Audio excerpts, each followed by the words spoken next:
할렐루야. 아멘. 오늘 거룩하고 복된 주일 아침에 예배하기를 기뻐하며 하나님 전에 나오신 사랑하는 여러분 모두에게 하나님의 은혜와 평강이 충만하게 임하시기를 주님의 이름으로 축원합니다. 아멘. 저는 오늘 사도행전 2장 37절로 47절 말씀 통해서 성숙하고 성장하는 부흥, 이런 제목으로 말씀을 나눌 때에 하나님의 크신 은혜가 있기를 바랍니다. 어떤 한 교회에 작은 교회가 있었는데 거기에 목사님이 아무리 열심히 목회를 해도요, 성도들이 늘지를 않아요. 그런데 새가족들이 들어오면 교회에 정착을 하지 못하고 떠나는 일이 계속 반복돼요. 결국에는 4명밖에 남지 않았어요. 그 이후에도 여러 사람이 교회에 왔는데 역시 떠나갔어요. 그 이유가 무엇인지 압니까? 왜 그랬을까요? 그 교회에는요, 묘지가 있어요. 근데 묘지가 4개밖에 남지 않았어요. 자기 묘자리 빼앗길까봐 새가족만 오면 의도적으로 오래된 사람이 쫓아냈어요. 한국 교회 안에 언제부턴가 작은 교회가 아름답다라는 말이 등장했어요. 1980년대 이후에 한국 교회 안에 교회 성장학에 대한 시대가 왔어요. 수단과 방법을 가리지 않고 교회를 크게 성장시키는 것이 능력 있는 교회고 능력 있는 목사의 표준처럼 되었다는 거예요.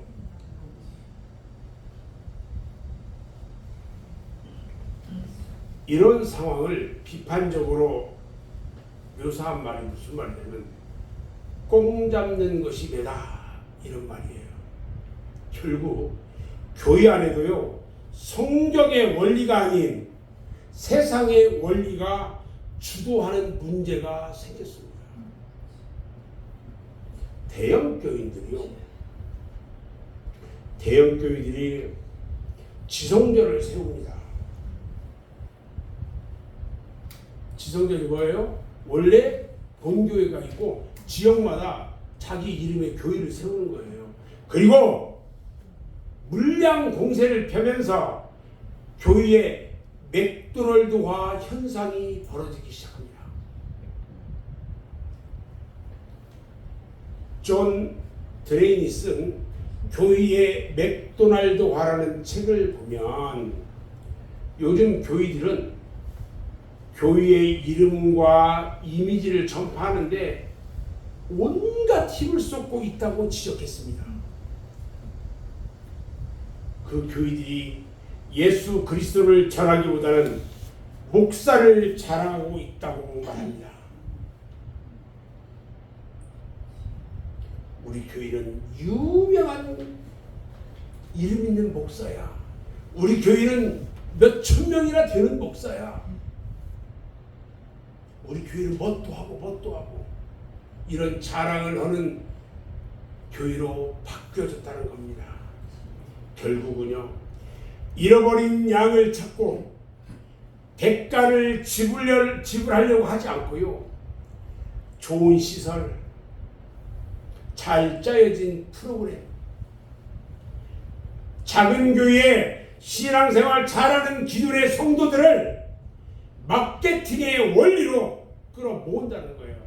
좀 더 쉽게 얘기하면요, 교회 시설도 잘해놓고 좋은 프로그램을 가지고 작은 교회에 있는 성도들, 우리 교회는 이렇게 좋으니까 한번 와봐. 한마디로 연예인들, 이름 있는 연예인들 데려다가 집회하고 찬양하고 하면서 다 데리고 간단 말이에요. 작은 교회는 죽을 수밖에 없는 거예요. 작은 교회는 성장할 수가 없는 거예요. 저는 얼마 전에 분당 우리 교회 이철수 목사님이 그 많은 사람들을 각 지역으로 다 분산 파송하는 것을 봤어요. 교회가 더 이상 대형 교회로 커져서는 안 된다는 거죠. 분산이 되어야 된다는 거예요. 제가 언젠가 말씀드렸어요. 저희 교회는 30명이 넘으면 분가시키겠다고 했어요. 교회는요 30명이 가장 적합해요. 월리엄 체드윅이 쓴 암 도둑질이라는 말이 있어요. 그 책에 교회가요 맥도날드화가 되고 마케팅 전략화가 되고 이것들에 의존을 하면요 심각한 죄를 짓는다고 월리엄 체드윅이 경고하고 있어요. 저는 그 경고한 7가지 죄를 같이 이야기하려고 해요. 첫 번째는요, 맥도날드화가 되면은 이웃 교회를 줄이고요, 자기 교회의 전투력을 악화시켜요. 두 번째는요, 이웃 교회의 지도자에게 상처를 줄 뿐만 아니라 이웃 교회는 작은 교회예요. 그들의 열정과 비전 그리고 사랑을 갉아먹어요. 어디가? 큰 교회가. 세 번째는요, 작은 교회의 협동정신이 사라져버려요. 상실돼요. 네 번째는 성경적 도덕성이 상실되고 말아요. 다섯 번째는요, 교인들로 하여금 교회의 갈등을 극복하지 않고 도피하게 만들어요. 그래서 영적으로 자라지 못하게 만들어요. 여섯 번째는요, 전도에 대한 열정을 무력화시켜요. 왜? 전도하면 어떻게 해요? 홀라당 데려가 버려. 일곱 번째는요,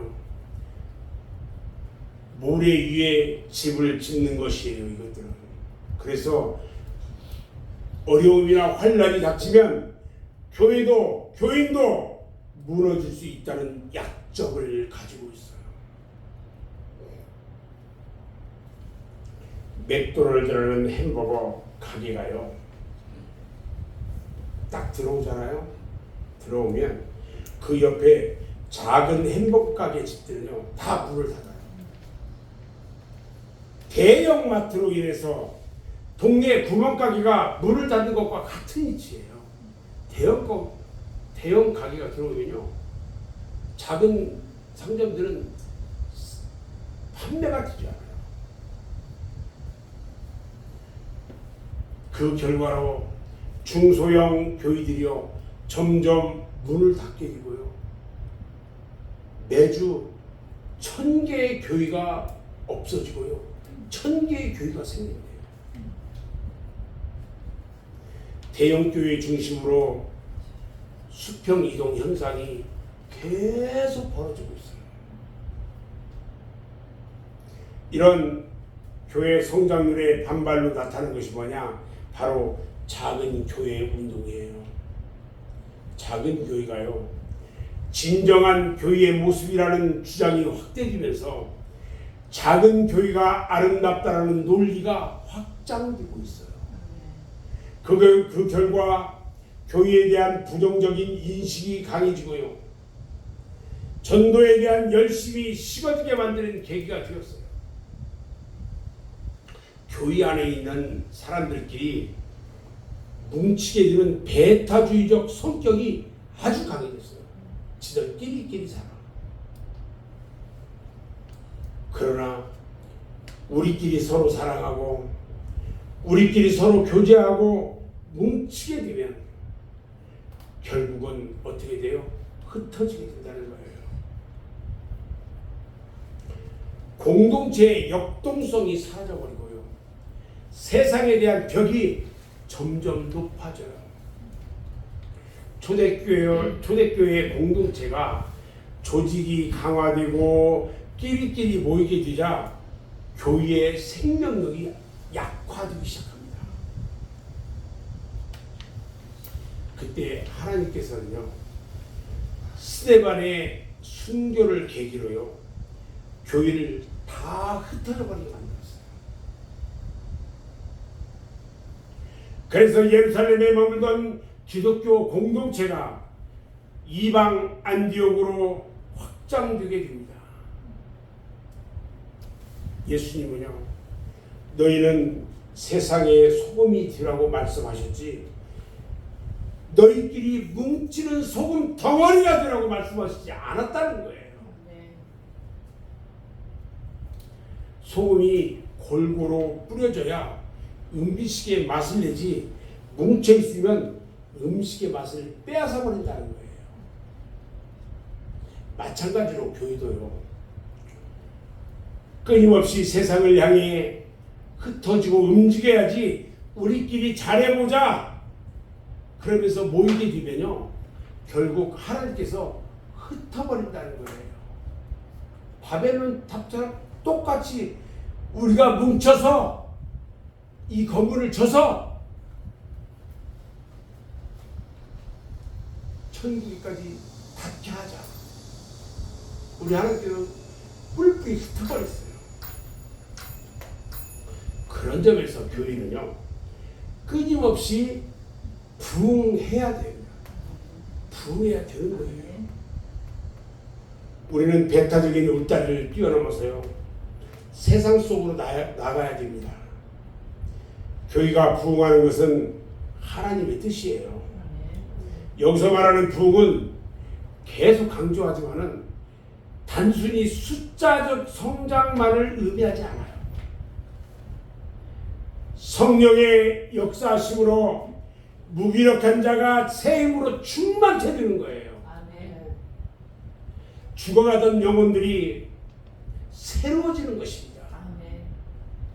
우리끼리 뭉치던 자들이 세상을 향해서 복음을 들고 흩어지는 것을 말하는 것입니다.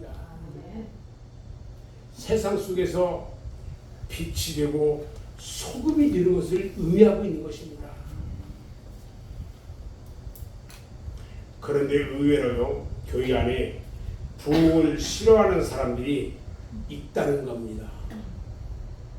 다행히 우리 교회는 공원 묘지가 없기 때문에 크게 염려가 되지는 않아요. 대부분 아까도 얘기했지만 30여 명의 사이즈가 신앙생활하기에 가장 적합한 교회라고 말을 합니다. 가족 같은 분위기에서 재미있게 신앙생활을 할 수 있다는 거예요. 그러나 그것은 우리의 생각일 뿐입니다.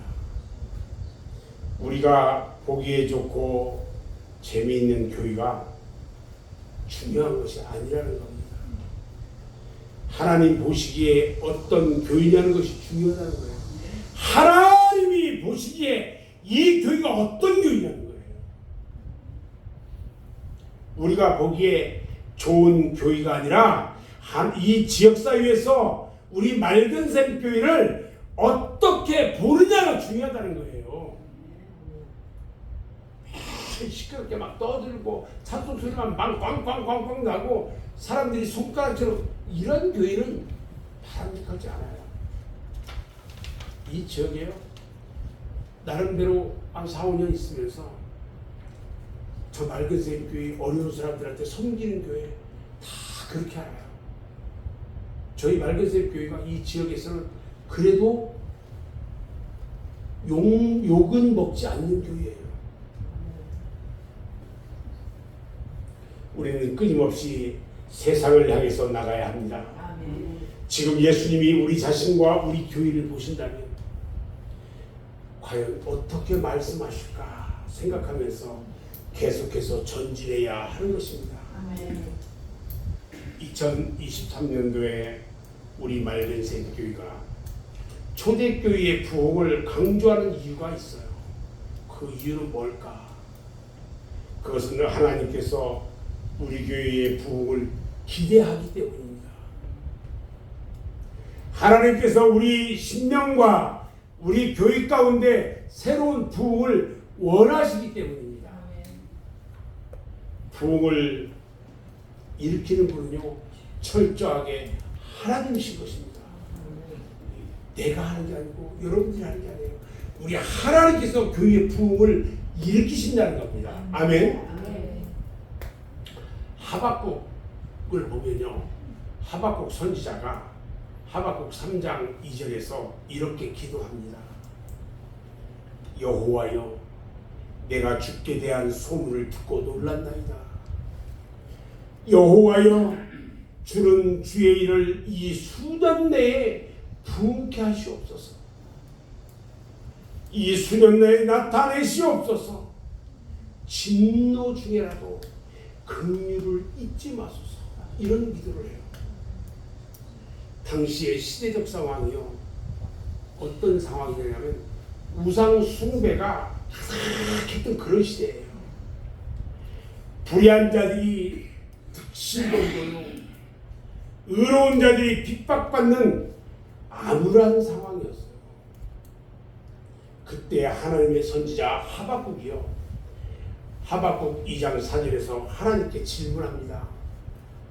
어째서 의인이 핍박을 받고 악인이 득세를 합니까? 우리 하나님께 물어봤어요. 그랬더니 우리 하나님이 대답하시기를, 의인은 믿음으로 살리라, 이렇게 말씀하셔요. 한번 따라서 합니다. 의인은 믿음으로 살리라. 의인은 믿음으로 살리라. 의인은 믿음으로 살리라. 의인은 믿음으로 살리라. 비록 일시적으로 악한 자가 득세하고 잘 되는 것 같은데 궁극적으로 하나님의 심판이 임할 것을 강조합니다.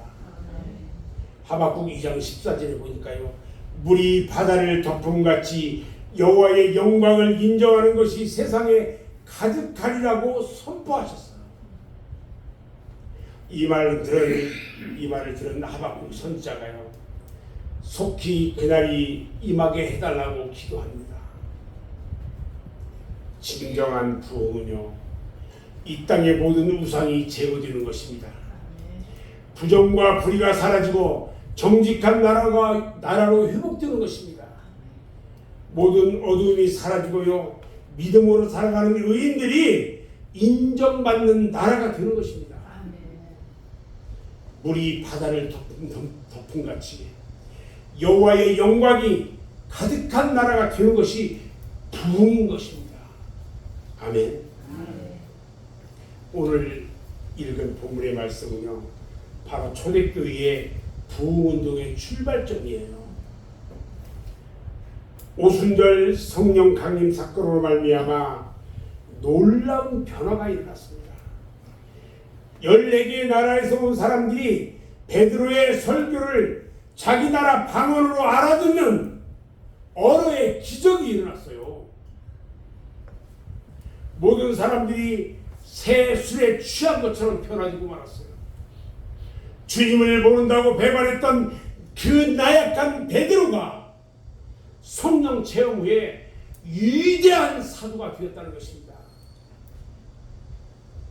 베드로는요, 다윗의 후손으로 오신 예수를 너희가 십자가에 못 박았다고 설교합니다. 그 말씀을 들은 수많은 사람들이요, 사도들에게 형제들아, 우리가 이제 어찌해야 할꼬? 이렇게 물어요. 여러분, 부흥의 출발은요, 바로 말씀 앞에서 나 자신을 돌아보고 우리는 어찌해야 합니까? 우리는 어찌하면 좋습니까? 하고 하나님 앞에 묻는 거예요.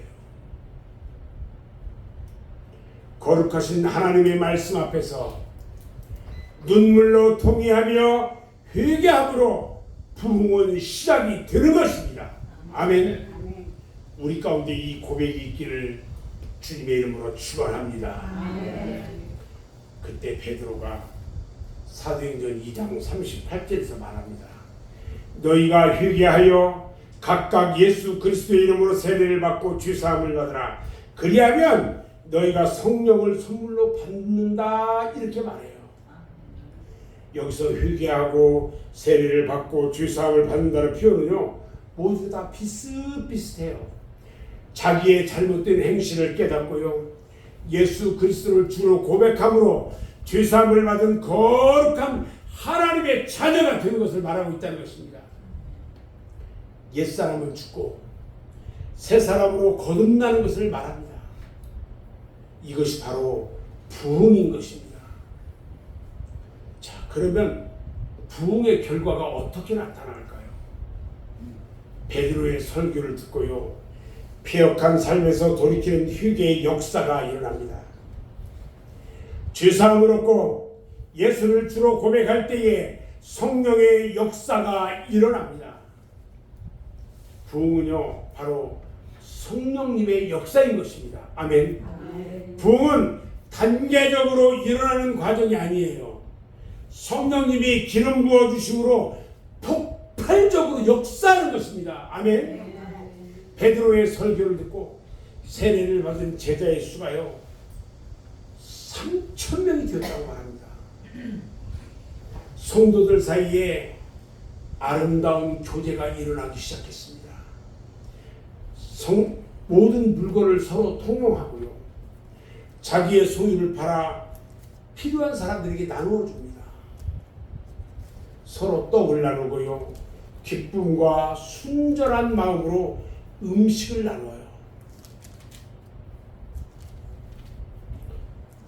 나누어졌던 마음들이 하나로 모아져서요 성제를 모여 말씀을 배우고 기도에 힘씁니다. 모이는 곳마다 기사와 표적이 일어나기 시작합니다. 하나님을 찬양하는 소리가 커지기 시작합니다. 모든 백성들이 그 삶이 변화됨으로 인해서 온 백성들로부터 칭찬을 받기 시작해요. 그 결과 주께서 구원받는 사람을 날마다 더하게 하셨습니다. 이것이 바로 초대교회 부흥의 모습입니다. 여기서 중요한 것은요 날마다 구원받는 사람의 수가 더해졌다는 것입니다. 부흥은요 회개로 이어지고요 진정한 회개는 화합과 일치로 이어집니다. 화합과 일치는요 인격의 성숙으로 이어져요. 인격의 성숙은 생명을 살리는 전도 운동으로 이어져야 하는 것입니다. 대부흥 운동은요 인격의 변화로 이어졌습니다. 1907년 평양 대부흥의 시초가 됐던 길선주 장로의 회개를 듣고요 많은 사람들이 첩을 두고 있던 거, 술 먹고 도박하고 도둑질하고 심지어 살인을 저지른 이런 모든 것들을 하나님 앞에 나와서 회개하기 시작합니다. 우상을 섬기고 잡신을 섬겼던 모든 죄악을 참여하기 시작했습니다. 그 결과요 다음날 평양 시내가요 깜짝 놀라는 모습으로 변화됐어요. 평양 시내에 술 주정뱅이가 다 사라져버리고요 술집마다 문을 다 닫아버렸어요. 쌀집에서 쌀을 속여서 팔았던 것에 대해서 용서를 구하고 그 사람들을 찾아가서 되돌려주기 시작합니다. 첩을 2식이나 3식이나 두었던 사람들이요 첩들과의 관계를 다 끊어버렸어요. 그 죄악의 도시가 동방의 예루살렘이라는 칭호를 얻는 새로운 도시가 되었던 것입니다. 아멘. 부흥의 역사가 일어나면 옛사람의 모습이 새사람의 모습으로 새사람의 인격으로 거듭나는 것입니다. 죄악의 도시가 깨끗한 도시로 변합니다. 서울 K지역에서는요 오래전부터 크린 운동을 벌이고 있었어요. 그러나 아무리 환경을 개선하고 정비를 해도요, 사람이 변하지 않으면 범죄의 소굴이 되고 말아요. 먼저 마음에 클린 운동이 일어나야 됐어요. 그것은 뭐냐면 바로 음란과 죄악이 회복되는 길이에요. 우리 가운데 먼저 마음의 클린 운동이 일어나기를 저는 소망합니다. 아멘. 우리 맑은 교회 성도들이요, 마음의 변화를 받아서 새 사람, 새 인격으로 회복될 때에 이 메탄 지역이 변화되고 새로워질 줄로 믿습니다. 아멘. 누구 때문이 아니라 다 제 탓입니다. 저의 부족 때문인가라고 하는 이 고백이요, 여러분들 모두로부터 일어날 때에 우리 공동체가 새로워지는 것입니다. 아멘. 어느 정치인들처럼 입만 열면 언론 탓하고요, 입만 열면 지난 대통령 탓이라 하는 수준 낮은 그런 성도들, 그들은 결코 새로워질 수가 없습니다. 먼저 우리 한 사람 한 사람이 새로워지기를 원합니다. 아멘. 모든 사람들이 이 지역 사회에서 인정받고 칭찬받기를 원합니다. 우리 사랑하는 성도 여러분,